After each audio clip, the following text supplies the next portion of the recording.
I am the Tofu Golem. Please enjoy the video. In this video, I will compare FastAPI versus Fastify, two popular frameworks for building web APIs. We will explore their core strengths, performance characteristics, and ideal use cases. By the end, you will have a clearer understanding of which framework might best suit your next project. Let's dive into the details and see how these two powerful tools stack up against each other. When it comes to raw speed, both frameworks are top contenders. FastAPI, built on Python's ASCII servers like Unicorn, delivers impressive performance, often rivaling Node.js.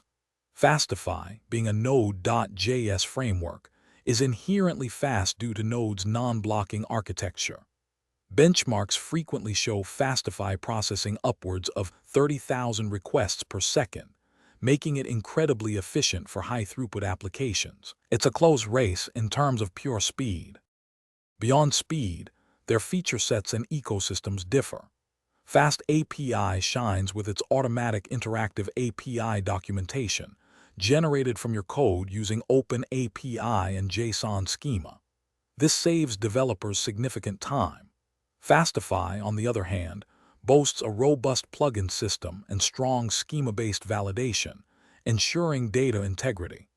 FastAPI leverages Python's rich ecosystem for data science, while Fastify taps into the massive Node.js package repository, offering diverse tools for any project.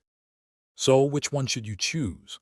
FastAPI is an excellent choice for projects requiring strong data validation, automatic documentation, and leveraging Python's extensive libraries, especially in data science or machine learning. Fastify is superb for building high-performance, low-latency APIs and real-time applications where every millisecond counts, particularly if your team is already proficient in JavaScript.